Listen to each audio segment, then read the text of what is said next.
students, welcome you all in QCS, and today's topic is osmotic pressure, which is the fourth colligative property from the chapter solution of 12th class.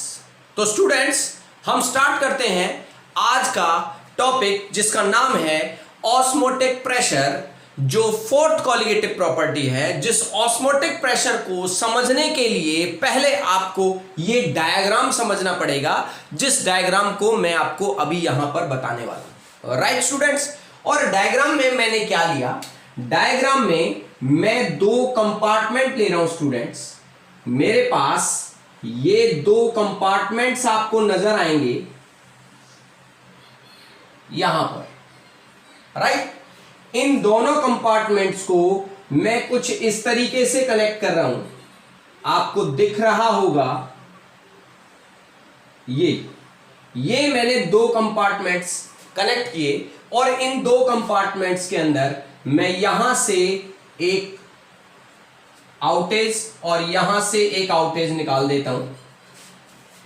Plus में मैं यहां पर एक membrane लगा रहा हूं, right.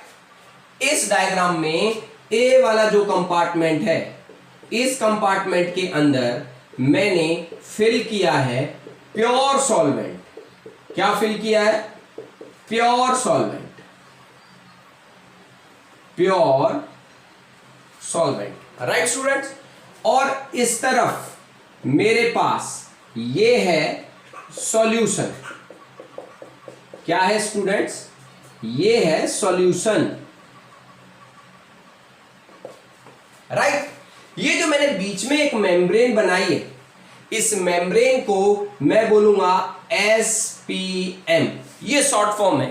SPM मतलब semi permeable membrane. Semi permeable membrane का वर्क क्या होता है? सेमी परमिएबल मेम्ब्रेन अपने अंदर से सिर्फ और सिर्फ सॉल्वेंट के पार्टिकल्स को ही फ्लो होने देती है, सॉल्यूट के पार्टिकल्स को फ्लो होने नहीं देती।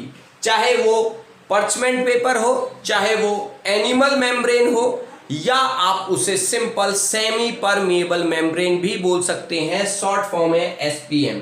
इसका काम क्या होता है कि ये सिर्फ और सिर्फ सॉल्वेंट के पार्टिकल्स को ही अलाउ करती है अपने अंदर से पास होने के लिए, राइट। तो हमारी जो कॉलिगेटिव प्रॉपर्टी है जिसका नाम है ऑस्मोटिक प्रेशर, उस प्रेशर की जरूरत हमें कब पड़ती है, उससे पहले मैं आपको क्लियर करता हूं ऑस्मोसिस किसे कहते हैं। ऑस्मोसिस में क्या होता है, नॉर्मली मैं आपको समझा रहा हूं। देखिए, इस तरफ प्योर सॉल्वेंट के पार्टिकल्स हैं और इस तरफ सॉल्यूशन है। जनरली क्या होता है, सॉल्वेंट के particles through the semi permeable membrane यहां से सॉल्यूशन की तरफ क्या कर जाते हैं, फ्लो कर जाते हैं। क्या कर जाते हैं स्टूडेंट्स? सॉल्वेंट साइड से। कौन से सॉल्वेंट साइड से? प्योर सॉल्वेंट साइड से सॉल्वेंट के पार्टिकल किस तरफ फ्लो कर जाते हैं? सॉल्यूशन साइड में फ्लो कर जाते हैं। ये क्या होता है? ये इसे हम कहते हैं हाई टू लो की तरफ क्या कर जाना, फ्लो कर जाना। अब हमें क्या करना है, हमें तो इन सॉल्वेंट पार्टिकल्स को यहीं पर बचा के रखना है। क्या करना है स्टूडेंट्स? यहीं पर बचा करके रखना है सॉल्वेंट पार्टिकल्स को। तो इन सॉल्वेंट पार्टिकल्स को बचाने के लिए हमें एक प्रेशर अप्लाई करना पड़ेगा, और उस प्रेशर को ही हम क्या बोलेंगे, ऑस्मोटिक प्रेशर बोलेंगे, राइट। अब एक चीज और, मैं आपको सबसे पहले ऑस्मोटिक प्रेशर से पहले ऑस्मोसिस को डिफाइन कर देता हूं। ऑस्मोसिस क्या है? ऑस्मोसिस सॉल्वेंट मॉलिक्यूल के पार्टिकल्स का flow from lower solute molecules to higher solute molecules की तरफ। देखिए, यहां पर सॉल्यूट के पार्टिकल्स क्या हैं, लो हैं, और यहां पर सॉल्यूट के पार्टिकल्स क्या हैं, ज्यादा हैं। मैं यहां लिख देता हूं, ये क्या है, लो सॉल्यूट सॉल्यूशन लिख देता हूं मैं इसको। और ये क्या है, ये हमारे पास हायर सॉल्यूट सॉल्यूशन। या आप इसे कंसंट्रेशन भी बोल सकते हैं। क्या बोल सकते हैं आप यहां पर? लो सॉल्यूट कंसंट्रेशन या हायर सॉल्यूट कंसंट्रेशन से भी आप इसे डिनोट कर सकते हैं। राइट स्टूडेंट्स, तो QCS के अंदर आज हम क्या कर रहे हैं? ऑस्मोटिक प्रेशर कोलिगेटिव प्रॉपर्टी कर रहे हैं, जो फोर्थ कोलिगेटिव प्रॉपर्टी है, जिसके अंदर मैं आपको अभी क्या बता रहा हूं, इस डायग्राम के थ्रू मैं आपको बता रहा हूं कि ऑस्मोसिस क्या होता है। ऑस्मोसिस और कंसंट्रेशन में दोनों में मैं डिफरेंस अभी बता देता हूं। देखिए, यहां पर सॉल्वेंट के पार्टिकल्स ज्यादा हैं, सॉल्यूट के पार्टिकल्स कम हैं, इसीलिए मैं इस कंपार्टमेंट को बोल रहा हूं लो solute concentration.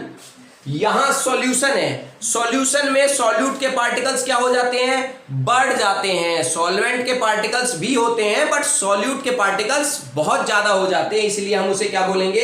Higher solute concentration बोलेंगे। तो ऑस्मोसिस क्या है? ऑस्मोसिस है the flow of solvent molecules. Students, the flow of solvent molecules कहां से? From the solution. ऐसे सॉल्यूशन से जिसमें लो सॉल्यूट कंसंट्रेशन हो, कहां चले जाए?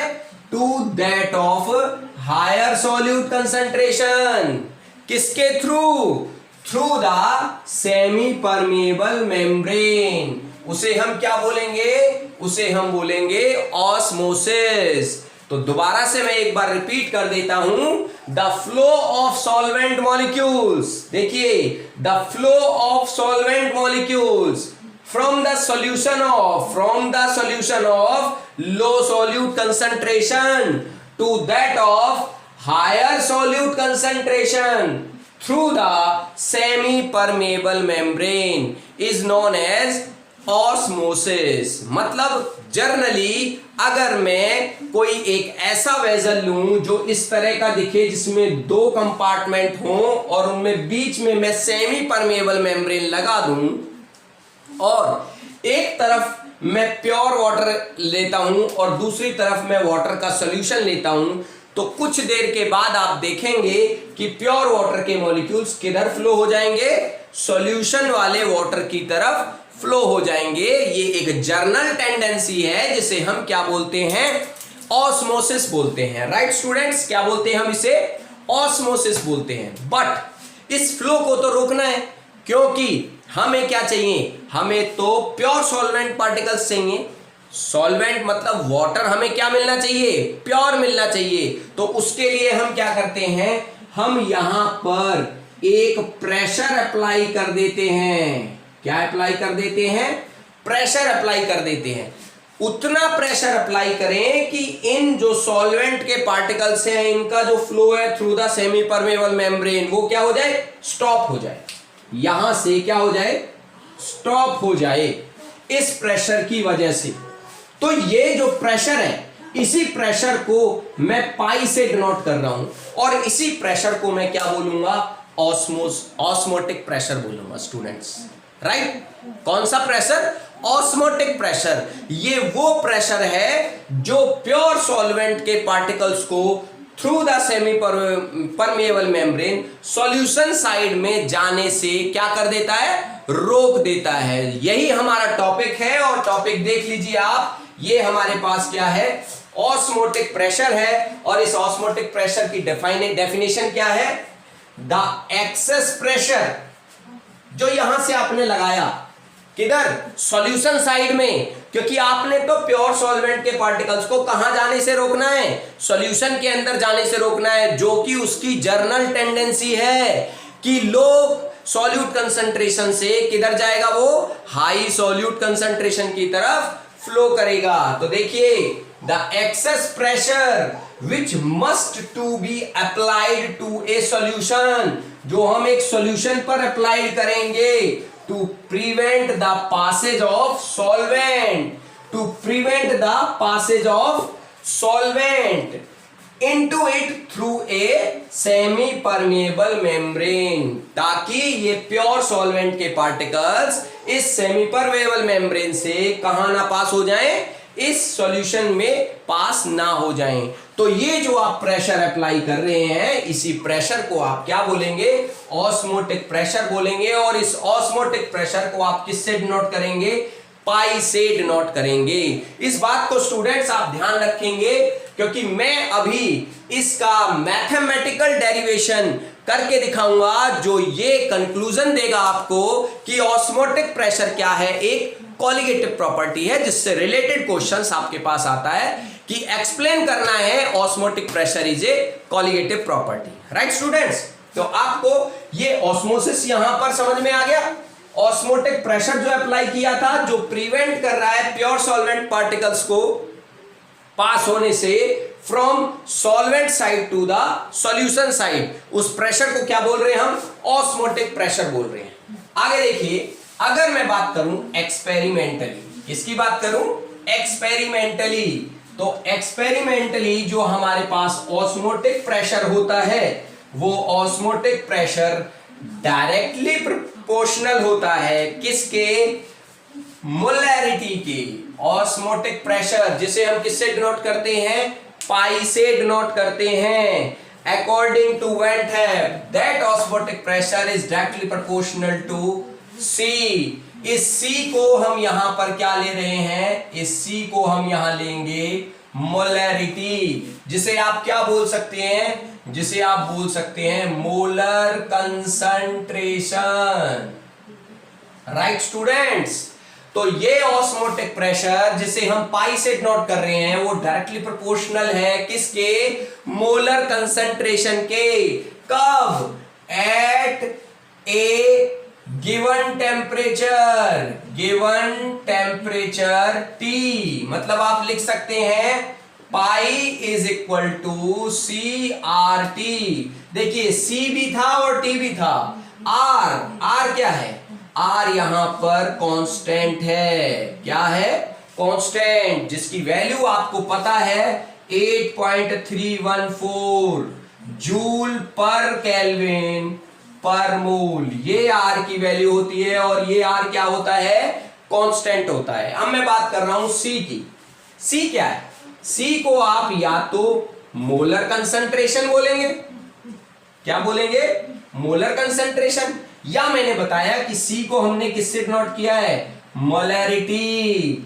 मोलैरिटी को हम क्या से किससे डिनोट कर रहे हैं? यहां पर C से डिनोट कर रहे हैं। जैसे जर्नली हम सॉल्यूशन में मोलैरिटी को कैपिटल M से डिनोट करते हैं, बट यहां पर इस कॉलिगेटिव प्रॉपर्टी में हम इसे किससे डिनोट कर रहे हैं? C से।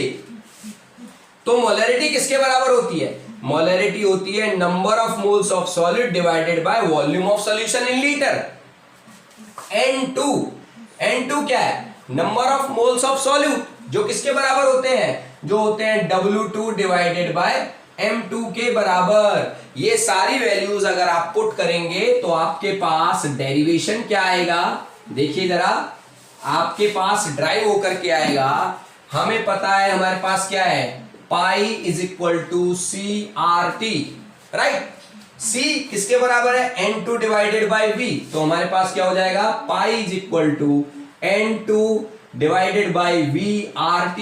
ऐसे लिख सकते हैं हम, या हम इसे ऐसे भी लिख सकते हैं pi is equal to W2 divided by M2 RT into V। ये आपका मैथमेटिकल डेरिवेशन हो गया एक्सपेरिमेंटली, जिसके थ्रू आप बता सकते हैं कि ऑस्मोटिक प्रेशर किस पर डिपेंड कर रहा है? N2 number of moles of solute पर डिपेंड कर रहा है। That's why this osmotic pressure is a colligative property. Right students, अभी आपको यहां से क्या क्या पूछा जा सकता है? ऑस्मोटिक प्रेशर पूछा जा सकता है, या M2 पूछा जा सकता है। बहुत ज्यादा बार आपसे क्या पूछा जाता है? मॉलिक्यूलर मास ऑफ सॉल्यूट पूछा जाएगा। तो उसके लिए आप क्या करेंगे? Molecular mass M2 is equal to W2 RT divided by pi into V। तब आप ये फॉर्मूला यूज करेंगे, जहां पर T रूम टेम्परेचर होता है जनरली 298 केल्विन। R की वैल्यू मैं आपको बता चुका हूं जूल्स पर केल्विन पर मोल के अंदर। इसको आप बार के अंदर भी ले सकते हैं, जो R की वैल्यू 0.082 होगी। ठीक है, वो आपको गिवन होगी। ये कांस्टेंट की वैल्यूज ऐसी होती हैं जो आपको गिवन होती हैं। W2 आपको सॉल्यूट पता होगा, उसका कोई ना कोई मास आपको दे रखा होगा और वॉल्यूम भी दे रखा होगा। उस वॉल्यूम को आपने किस में करना है, लीटर के अंदर कन्वर्ट करना पड़ेगा। राइट स्टूडेंट्स, तो ये जो क्लास थी QCS के अंदर, ये आपकी फोर्थ कॉलिगेटिव प्रॉपर्टी के बिहाफ पर थी। जो फोर्थ कॉलिगेटिव प्रॉपर्टी आपकी एक ऑस्मोटिक प्रेशर, जो कि ये डिफाइन करती है कि वो एक कॉलिगेटिव प्रॉपर्टी क्यों है, क्योंकि वो number of moles per depend करती है। Good luck students.